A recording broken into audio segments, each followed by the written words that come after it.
Hi friends, Sunday को CTT का exam conduct हुआ जिसमें पेडागोजी, सोशल स्टडीज़ और पार्ट 4 उर्दू लैंग्वेज की आंसर की हम चैनल पर अपलोड कर चुके हैं। पेपर का जो पार्ट 5 है, जिन स्टूडेंट ने उर्दू को as a language second choose किया था, उसके क्वेश्चन नंबर 121 टू 150 के आंसर को लेकर आज हम आपके सामने हाजिर है। आंसर बताने से पहले ही वाजे कर दूं कि आप किसी भी चैनल पर चले जाइए, किसी भी वेबसाइट पर चले जाइए, जितने लोग आंसर की बताते हैं उनका कीज बताना ऐसे ही है जैसे इलेक्शन होने के बाद एग्जिट पोल में रिजल्ट बताए जाते हैं। जिस तरह इलेक्शन कमीशन को अथॉरिटी होती है फाइनल रिजल्ट डिक्लेयर करने की, सही कैंडिडेट की निशानदेही करने की, सही पार्टी को इलेक्ट करने की, उसी तरह जो भी एग्ज़ाम बोर्ड करवाता है, बोर्ड ही की आंसर कीज को राइट माना जाता है और बोर्ड ही रिजल्ट डिक्लेयर करता है।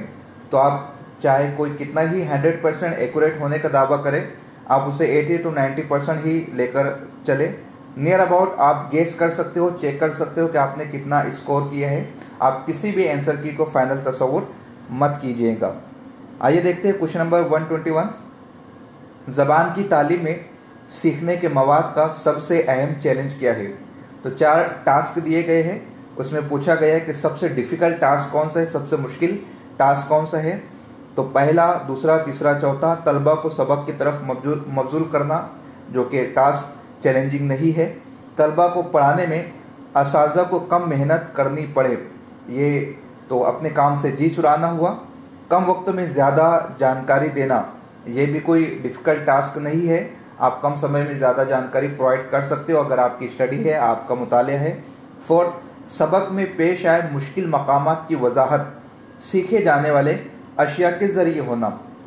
जो भी स्पॉट बताए गए सबक में, जो भी मकामात है, जो भी हिस्टोरिकल प्लेसेस है, उन विजिट्स की वजाहत करना अशिया के ज़रिए से, जो कि एक डिफ़िकल्ट टास्क है। तो हमारे क्वेश्चन नंबर 21 का राइट आंसर होगा 4, सबक में पेश आए मुश्किल मकामात की वजाहत।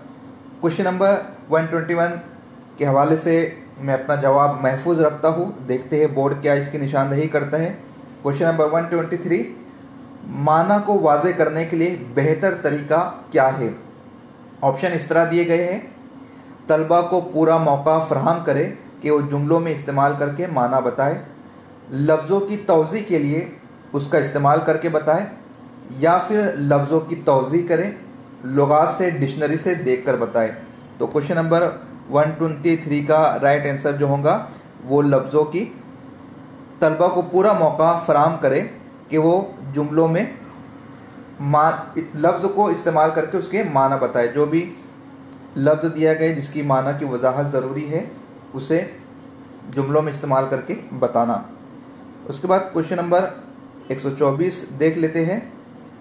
मंदर जज़ेल में से कौन सा तबाद शुदा मतन के इस्तेमाल बगैर दूसरी ज़बान सीखने में मदद करती है?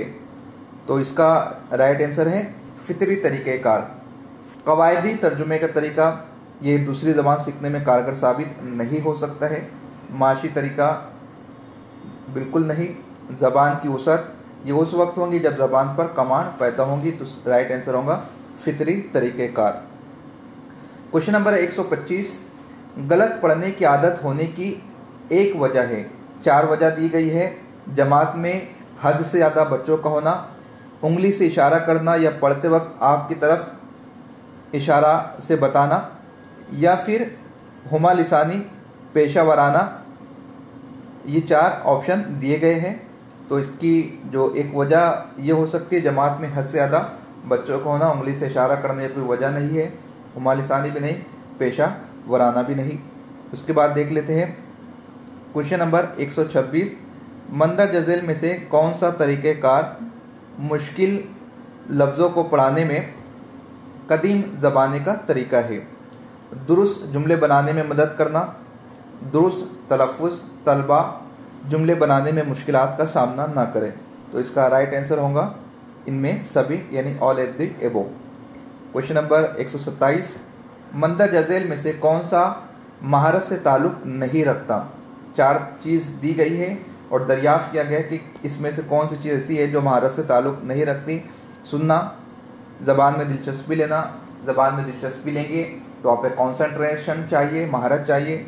पढ़ने भी महारत लगती है, स्किल लगती है, डिफ़िकल्ट अल्फाज को समझने में। लिखना, अगर कोई इमला करवाए तो आप खुद महसूस करोगे कि लिखने के लिए लिखने की महारत का होना ज़रूरी है। सुनना सिर्फ एक ऐसा अमल है कि हमें बैठकर सुनना है, उसमें किसी स्किल की ज़रूरत नहीं, उसमें किसी महारत की ज़रूरत नहीं। अल्लाह पाक ने कान दिए है, बस उसका इस्तेमाल करना है।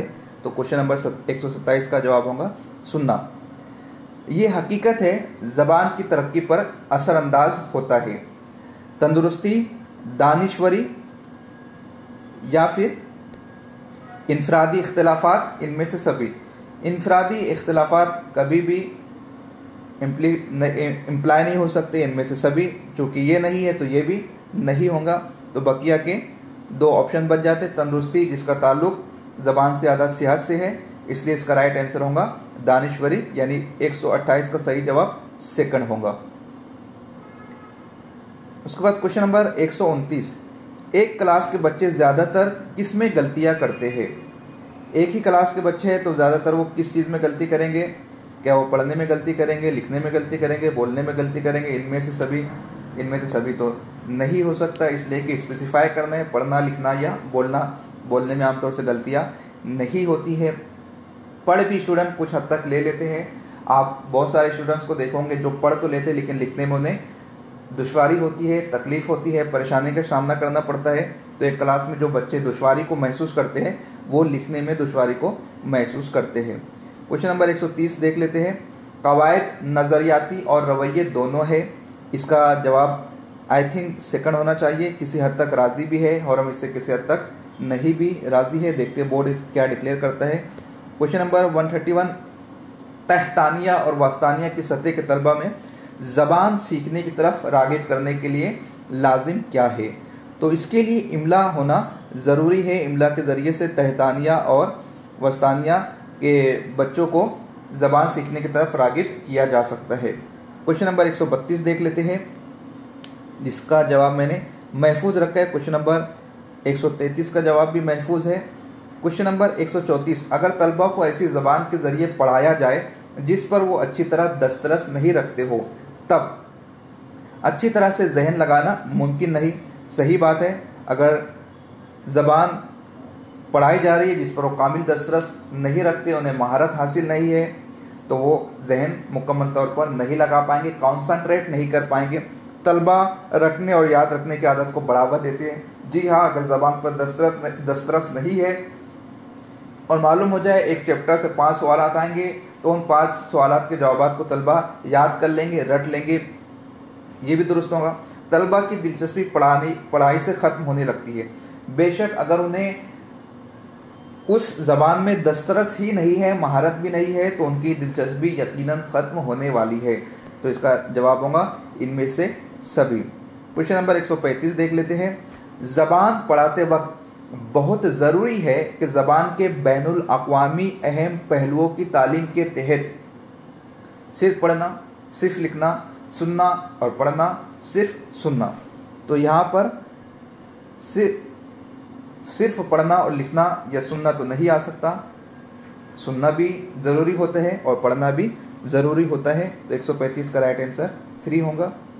उसके बाद एक पैराग्राफ दिया गया है। 136 से 144 तक के सवालात पूछे गए हैं।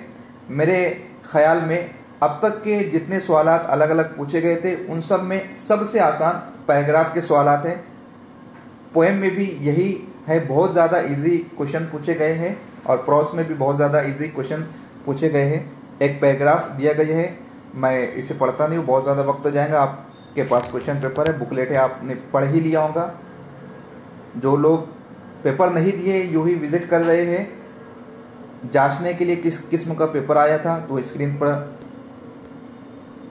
पैराग्राफ को पढ़ सकते हैं। मैं स्लो मोशन में उसे रोल कर रहा हूँ। तो आइए देख लेते हैं। क्वेश्चन पूछा गया था, ये ख़त किस सन में लिखा गया? सबसे अव्वल तो मैं बता दूँ, पेपर सेकंड में चाहे वो पार्ट 4 हो या पार्ट 5 हो, ऐसा लगता है किसी जाहिल टीचर ने उर्दू का पेपर सेट किया है जिसे मेथडोलॉजी की क्वेश्चन पेपर सेट करने की बिल्कुल भी महारत नहीं है। जुमलाबंदी की बेशुमार गलतियाँ हैं, नामुकम्मल जुमले हैं और अधूरे सवालात कायम किए गए हैं। ये ख़त किस सन में लिखा गया था, किसको लिखा गया था, किसके लिए लिखा गया था, किसने लिखा था, कुछ वजाहत नहीं है। जाहिर सी बात है पैराग्राफ में दिया गया है, लेकिन ये सवाल बनाने का अंदाज नहीं होता है। ये जाहिलाना तर्ज तरीका है। सीटीटी एक एग्ज़ाम एक अच्छा बोर्ड कंडक्ट करता है, उसे चाहिए कि जिस तरह उसने pedagogy, social studies, mathematics, English के लिए म्यार को बरकरार रखा है, म्यार को कायम रखा है, उसी तरह उर्दू में भी इस म्यार को कायम रखा जा सकता था। बहुत सारी उर्दू असनाफ अदब है, उस पर सवालात बनाए जा सकते थे, इसमें पर बनाए जा सकते थे, सनतों पर बनाए जा सकते थे, फेल फाइल मफूल पर सवालात तरतीब दिए जा सकते थे। मगर कुछ सवालात बहुत सारी गलतियों से भरे पड़े हैं और बहुत सारे सवालात एकदम हलवे टाइप के पूछे गए हैं। तो इससे मैं कुछ हद तक मुत्तफिक नहीं हूँ। आपकी क्या राय है, आप कमेंट बॉक्स में ज़रूर बताएं। आप उर्दू के म्यार के हवाले से क्या सोचते हो और पेपर किस तरह से था। तो आइए देख लेते हैं क्वेश्चन नंबर 136। ये ख़त लिखा गया था 1939 में। क्वेश्चन नंबर 137, एक किस्म का बम किस शहर पर गिराया गया था। देखिए सवाल का अंदाज आप देख लीजिए, हिरोशिमा।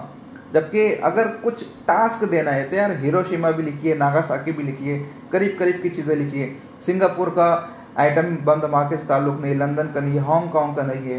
यानी ऐसे बंदों से सवाल किया जा रहा है जो टीचर बनने वाले और एकदम हलवे टाइप का, नियर अबाउट कुछ कंफ्यूजन दिया जाए तो बात समझ में आए। क्वेश्चन नंबर 138, इस जौहरी बम के नतीजे में शहर में कितने ब्लॉक तबाह हुए। अब यहाँ पर भी देखिए एकदम हलवे टाइप में 500, 600, 300, अरे वहाँ पर दिया है 60,000 हुए, 2 लाख हुए, 600 हुए। पैराग्राफ में आप जब जाओगे, देखिए मैं आपको बता देता हूँ। इस किस्म का सिर्फ एक बम जापान के शहर हिरोशिमा पर गिराया गया। 60,000 अफराद हलाक हुए, 1 लाख जख्मी हुए, 2 लाख अफराद बेघर हुए। तो नियर अबाउट ये 3 टर्म यहाँ पर सवाल में देनी चाहिए थी, ताकि अगर कुछ बच्चे सही तरह से पैराग्राफ नहीं पढ़े हो तो उनसे कुछ गलतियों का इम्कान हो सके। लेकिन ये तो ऐसा महसूस हो रहा है कि बिल्कुल हाथ में हलवा थमा दिया गया है। 100 कोई भी पीछे से देखेगा 600 पे आके टिक मार्क कर देगा। 139, जब हिरोशिमा पर बम गिराया गया था तो तकरीबन बेघर हुए थे।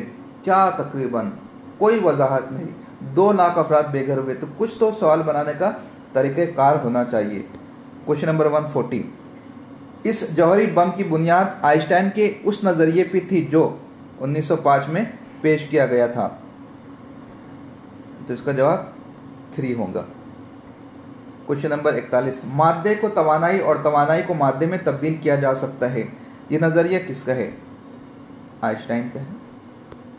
क्वेश्चन नंबर 142, बम नागासाकी के शहर पर गिराया गया तो जापानी हुकूमत ने हथियार डाल दिए। इसका राइट आंसर है, यानी क्वेश्चन नंबर 142 का 4।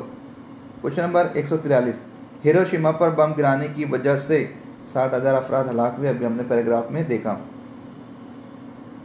शौर का माना क्या है? शौर का माना अक्लमंद और समझ है। उसके बाद फिर एक पोइम दी गई है, उठो मेरी दुनिया के गरीबों को जगा दो, काखे उम्रा के दर वो दीवार हिला दो, गरमाओ गुलामों का लहू सोजी यकी से, कंशके फरोमाया को शाही से लड़ा दो, सुल्तानी जमूर का आता है ज़बाना, जो नक्शे कोहन तुमको नजर आए मिटा दो, जिस खेत से दहका को मुयसर नहीं रोज़ी, उस खेत के हर खोश एक गंदम को जला दो। तो क्वेश्चन नंबर 145 पूछा गया है, शायद किन लोगों को जगाने के लिए कहता है? तो गरीबों को जगाने के लिए इस शेर में कहा गया है। गुलामों का लहू किससे गरमाना चाहिए? सोज़ यकी से गरमाना चाहिए। किस चीज़ को मिटाने के लिए शायर कहता है? नक्शे कौन को मिटाने के लिए शायर यहाँ पर